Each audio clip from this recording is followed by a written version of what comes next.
Assalamualaikum warahmatullahi wabarakatuh. Waalaikumsalam warahmatullahi wabarakatuh. Apa kabar anak-anak hari ini? Pada baik semua? Sehat semua? Baik, Pak. Sehat. Alhamdulillah. Semoga kita diberikan Allah Subhanahu wa taala hari ini sehat walafiat semua.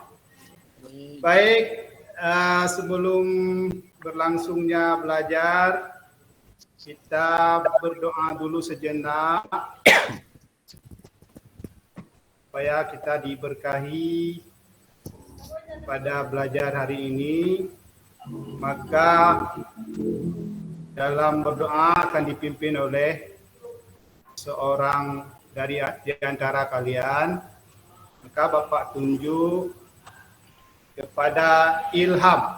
Silakan Ilham untuk membacakan doanya. Bismillahirrahmanirrahim. Rabbi zidni ilman warzuqni fahma waj'alni minas sholihin. Baik, ya, terima kasih Ilham yang telah memimpin doa. Semoga doa yang kita bacakan dikabulkan oleh Allah Subhanahu wa taala. Amin. Baik, sebelumnya Bapak absen dulu, ya. Coba didengar baik-baik. Bahagia Adi.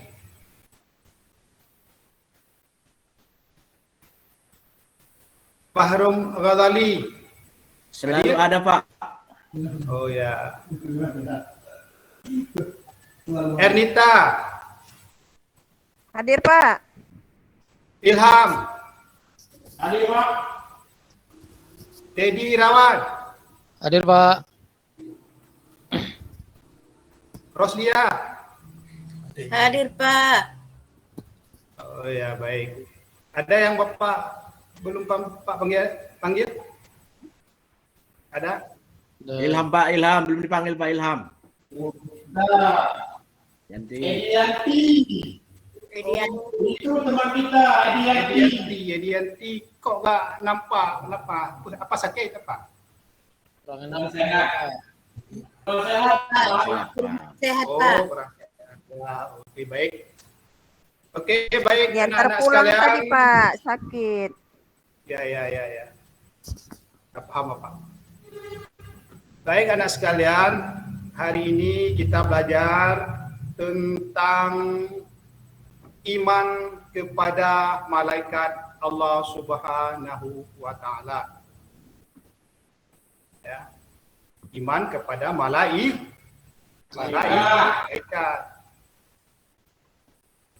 Malaikat adalah makhluk Allah.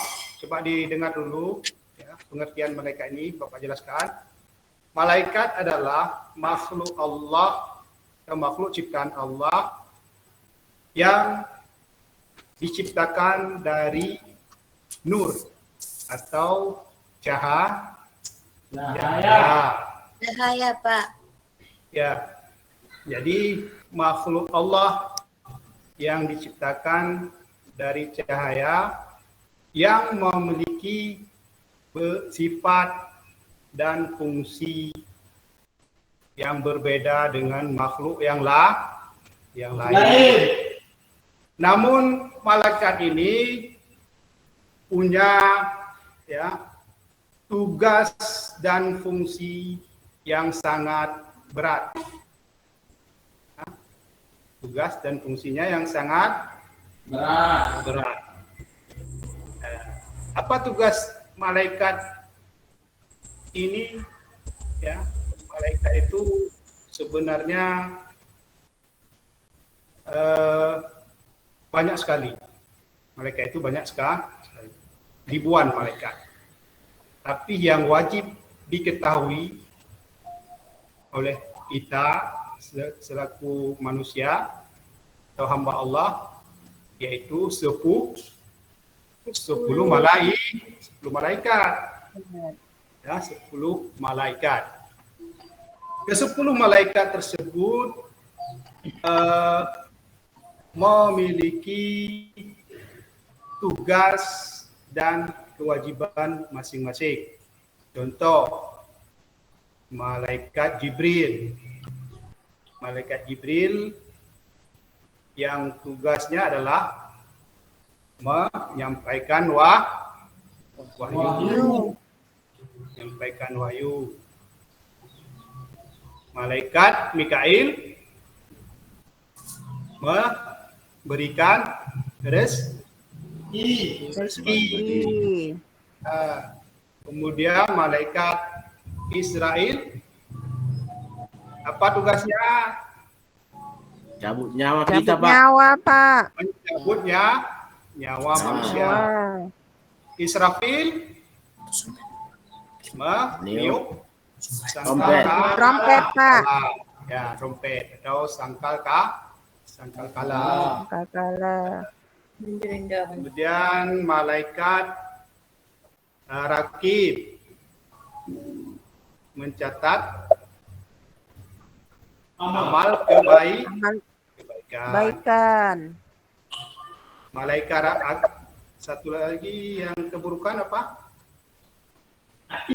Atid, Pak. Atid. Benar, Ilham. Pintar, Ilham. Ya, maka Atid adalah mencatat amal keburukan. Kemudian yang ke-8 yang 9 yaitu malaikat Malik Ridwan, yaitu menjaga surga. Surga. Dan yang terakhir yang ke-10 malaikat Malik Zabania, yaitu menjaga neraka. Ya. Kira-kira paham itu yang Bapak jelaskan dari tadi tentang pengertian malaikat, kemudian tugas atau fungsi malaikat itu? Paham kira-kira? Sedikit-sedikit, Pak. Sedikit paham. Penting sudah paham lah, walaupun sedikit, yang penting sudah paham. Ya? Bapak harapkan yang penting pahamnya. Oke, baik. Kemudian selanjutnya yaitu bagaimana kita tahu bahwa malaikat itu ada? Yaitu kita tahu dengan adanya dalil Al-Quran ataupun Al-Hadis. Ya. Kalau dalil dalam Al-Quran itu banyak sekali yang terdapat dalam Al-Quran. Ya, seperti dalam surat Al-Hujurat ayat 267 dan 268. Ya. Seperti yang bunyinya begini. Bismillahirrahmanirrahim. Amanar rasulu bima unzila ilaihi min rabbih wal mu'minun. Kullun amana billahi wa malaikatihi wa kutubihi wa rusulihi. Nah, bukan ada malaikat. Kemudian dalam hadis juga ada, terdapat dalam hadis. Banyak dalam hadis tentang malaikat. Kalau dalil itu baik terdapat dalam Al-Quran ataupun dalam Al-Hadis, itu merupakan dalil yang sangat kuat, ya, Al-Quran dan Hadis. Kalau dalil itu dengan dalil nakliyah, yaitu Al-Quran dan Hadis. Ya. Satu lagi ada dalil akliyah, Iya. Ya, akliyah, dalil pakai rasio, pakai logika. Pakai logika. Paham kan dengan logika, pakai dengan logika manusia. Pak. Jadi kalau pakai logika, bagaimana kita bisa mengetahui kalau pakai lewat logika bahwa manusia, malaikat itu ada? Bagaimana kira-kira? Bahrul? Bagaimana Bahrul? Pakai logika bahwa malaikat itu ada, bagaimana sekarang? Saya kurang paham, Pak. Logika, apa arti logika, Pak? Nggak paham saya, Pak. Oh, gitu ya. Bu Roli aku rasa tahu tuh, Pak. Tahu juga Oh, Pak. Pak Ilham, Pak Ilham. Saya tahu juga, teman. Ibu Arita? Ah, Pak. Nggak tahu saya, Pak. Satu Pak. Tahu. Apa logika? Jadi Logika itu pakai nalar, pakai akal untuk bisa memahami. Pakai akal ya, Pak ya? Ya, pakai akal. Logika itu kan akal. Oh iya ya Pak. Pakai akal. Kalau sudah tadi, kalau buktinya atau dalilnya nas, Al-Quran itu sudah jelas, ya. Bukan dengan manusia, karena itu Al-Quran adalah wahyu Allah. Ya Allah. Kalau hadis itu adalah perkataan Nabi, ya, ucapan Nabi atau diamnya Nabi, tak teririah namanya. Tapi kalau pakai akal, kita bisa tahu juga, misalnya bahwa ketika kita sakratul maut, contohnya, ya, ketika kita pada saat dibawa ke atau dimasukkan ke alam barzakh, alam kubur, Ya. pastinya ada diproses amal kita, yang memproses adalah malaikat. Malaikat. Ya. Paham kan? Kira-kira paham? Paham. Iya. Ya, baik. Kemudian yang satu lagi, yang terakhir mati hari ini, yaitu tentang fungsi malaikat bagi manusia itu kira-kira apa fungsinya? Ya. Fungsi malaikat kepada manusia atau bagi manusia dalam kehidupan ini kira-kira apa? Siapa yang tahu? Fungsi. Oh, Bahagiadi, ya silakan Bahagiadi.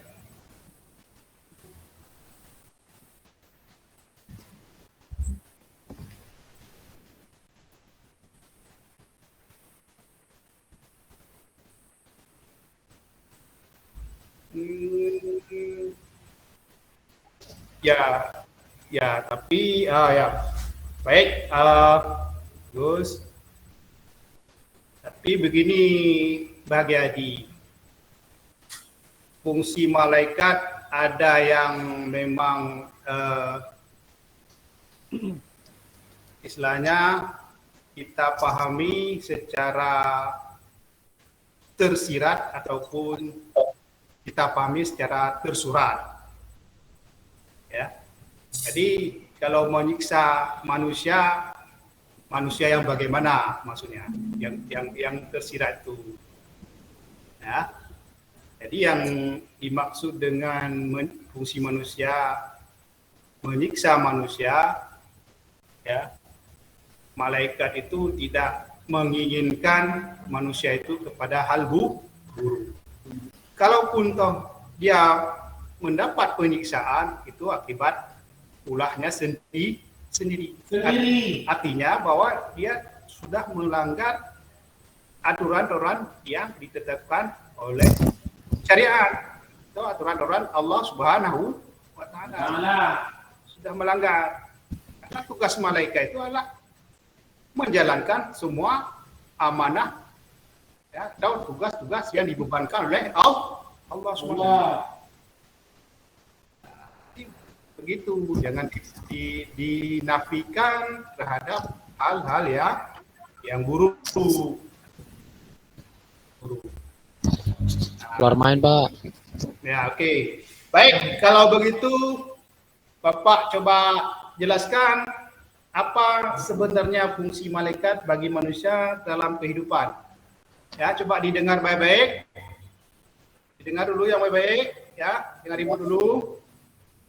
Yang pertama, fungsi malaikat terhadap manusia dalam kehidupan yaitu untuk menghilangkan tahayul dan memperkokoh iman dalam jiwa. Yang pertama, ya, paham itu yang pertama? Paham. Ya, Pak. Oke, baik. Kemudian fungsi malaikat terhadap manusia dalam kehidupan yang kedua. Yang kedua yaitu dapat mendorong manusia untuk melakukan perbuatan baik dan mencegah yang mungkar. Apa ulangi yang kedua? Fungsi yang kedua malaikat terhadap manusia dalam kehidupan yaitu dapat mendorong manusia untuk melakukan perbuatan baik dan mencegah yang mungkar. Kemudian yang ketiga, fungsi yang ketiga yaitu lebih mengenal kebesaran dan keagungan Allah Subhanahu wa taala yang menciptakan dan menugaskan malaikat. Yang ketiga, lebih mengenal kebesaran dan keagungan Allah Subhanahu wa taala yang menciptakan dan menugaskan malaikat. Itu yang keberapa? 4. Halo? Ya, Empat. 4, Pak. yang ketiga. Yang ketiga. Tiga, fungsi yang Roli mau cepat aja Roli halus ini. makanya tuh Oh, jangan ya. lapar, Pak. Lapor, Oke, Pak. ya. Keluar main, Kemudian Pak. yang keempat. Nah, ini yang keempat, yang baru keempat. Oh, iya. Yang keempat yaitu selalu berhati-hati dalam menjalani hidup, waspada dan selalu mawas diri. Kenapa? Karena merasa selalu ada yang mengawasinya dan mencatat segala amal perbuatannya. Itu baru yang fungsi keempat. Ya, paham kan? Paham, Pak, paham. Oke. Kemudian yang kelima, fungsi yang kelima. Fungsi yang kelima yaitu merasa aman dan tentram hatinya karena ia yakin tidak pernah sendirian. Di mana ia berada, malaikat pasti ada. Ada. Di mana saja manusia itu pasti ya ada yang mengawasinya. Siapa yang mengawasinya? Malaikat. Malaikat. Jadi malaikat itu fungsinya mengawasi segala kegiatan manusia itu di dunia ini. Ya, sampai ke alam kubur. Berat memang ya, tugas. Kemudian yang terakhir, ya, yang keenam. Yang keenam fungsi malaikat yaitu sadar bahwa setelah kehidupan di dunia ini nanti ada kehidupan di alam kubur dan di situ akan ada pertanggungjawaban kehidupan dunia sebelum akhirat nanti. Itu yang terakhir, yang keenam. Ya, apa ulangi sekali lagi yang keenam yaitu sadar bahwa setelah kehidupan di dunia ini nanti ada kehidupan di alam kubur dan di situ akan ada pertanggungjawaban kehidupan dunia sebelum di akhirat nanti. Jadi sebelum di akhirat nanti kita akan pertanggungan kita apa yang kita kerjakan di alam dunia itu. Ya. Oke, ya, Bapak rasa sudah paham semua ini, ya. Oke, baik. Baiklah. pembelajaran kita hari ini tentang iman kepada malaikat, Bapak rasa sudah bisa dipahami. Insyaallah pada pertemuan ke depan kita akan lanjutkan kembali. Ya. Maka Bapak akhiri dengan membaca Alhamdulillahirabbil alamin. Alhamdulillahirabbil alamin. Ya, Bapak akhiri. Wabillahi taufiq wal hidayah. Wassalamualaikum warahmatullahi wabarakatuh. Waalaikumsalam warahmatullahi wabarakatuh.